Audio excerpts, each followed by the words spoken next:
रथयात्रा बा श्री गुंडीचा यात्रा महाप्रभु श्री जगन्नाथଙ୍କ रथକୁ नंदीघोष, प्रभु बलभद्रଙ୍କ रथକୁ तालध्वज एवं देवी सुभद्राଙ୍କ रथକୁ दर्पदलन कुहाଯାଏ।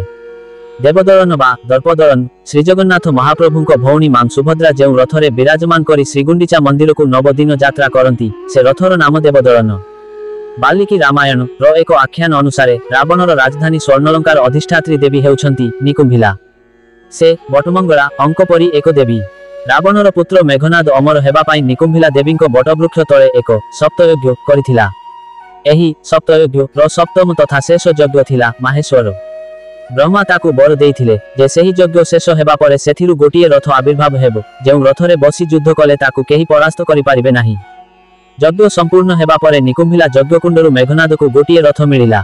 सेथिरे बसी युद्ध करी से इंद्र तथा अन्य देवगणଙ୍କୁ परास्त कला, ताहार नाम हेला इंद्रजित।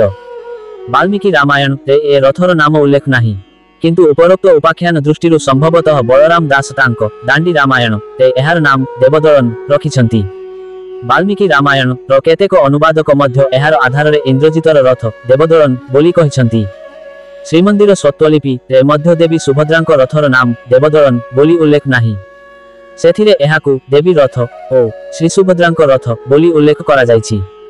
तेबे निकुंभिला देवींको आशीर्वादरु ओ निकुंभिला बटर यज्ञकुंडरु सेही रथ मिलिथिबारु ताहाकू देवी रथ कुहाजिबार तात्पर्य रहिछि। श्रीक्षेत्र रथयात्रा समय रे मां सुभद्रा सेही देव दलन रथ आरोहण करी घर घर घोषरे गुंडीचा यात्रा करिथांती। समस्त अनिष्टकारी शक्ति को ध्वंस करिदेबाकू एही रथ समर्थ, तेणु एहार अन्य नाम दर्पदलन। पद्मचिन्ह अंकित ध्वजा जोगु सुभद्रांक रथर अन्य एक नाम हेउछि पद्मध्वज। एक किंबदंती अनुसारी थरे सूर्यदेव चंद्रभागा को स्नान करिबाकू आसिथिले। सेठार अर्कबट तले निजर रथ को रखी से नदी रे स्नान करिबाकू गले। सेतिकी बेले सेठारे थिबा अर्कदैत्य रथटी को गिरी देला। बिना रथरे सूर्यदेव परिक्रमा करि पारिबे नाही। से परिक्रमा न कले दिन राति हेबो नाही। सूर्यदेव ब्रह्मा को स्मरण कले। ब्रह्मा गोटिए यज्ञ कले। सेही यज्ञरु 8टी रथ जात हेले। सेही 8 रथ मध्यरे नंदीघोष, तालध्वज ओ पद्मध्वज रथ मध्य थिले। सूर्यदेव पद्मध्वज रथरे बसी तांकर परिक्रमा कले ओ अर्कदैत्य को बध करी निज रथ को उद्धार कले एवं पद्मध्वज रथटी को ब्रह्मा को फेराई देले। परे महाभारतर खांडव वन दहन बेले ब्रह्मा सेही रथ अर्जुन को देइथिले।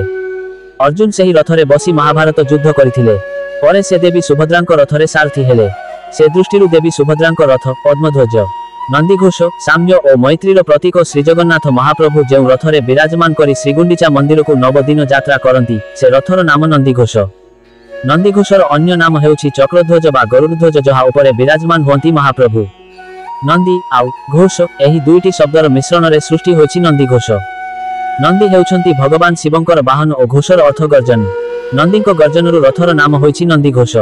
त्रेतया युगर पौराणिक कथावस्तु सह नंदीघोष शब्दटी जड़ित।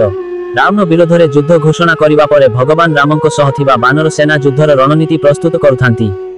एही समय रे इंद्र देवता मध्य भगवान रामंकु सहायता करिबा पाई चिंता कले। तेणु तांकु रथ प्रदान कले देवराज इंद्र और श्रीरामंकु सहायता करिबा पाई भगवान शिव निज वाहन नंदींकु पठाइले। नंदींकु धारण करिवार शक्ति काहार नथिबारु विष्णुंक सुदर्शन चक्र रे स्थापित हेले नंदी। दुई महाशक्ति एकाठी हेबारु सुदर्शन चक्र घूर्णन समय रे नंदी भीषण गर्जन कले। सेही गर्जन फल रावणर अर्धाधिक सैन्य प्राण हराइले और श्रीरामंक विजय पथ सुगम हेला। एणु विश्वास करा जाए इंद्रंकर एही रथर नाम हेला नंदीघोष। तालध्वज श्रीजगन्नाथ महाप्रभुंक बड़ भाई श्री बलभद्र जो रथरे विराजमान करी श्रीगुंडीचा मंदिर को 9 दिन यात्रा करती से रथर नाम तालध्वज। बड़ ठाकुर बलभद्रंकर दुई आयुध हेउछि हल ओ मूषल, अतएव तांक रथर नाम हेउछि हलध्वज बा लंगड़ध्वज। अति बड़ी जगन्नाथ दासंक ओडिया भागवतरे तालध्वज रो उल्लेख अछि।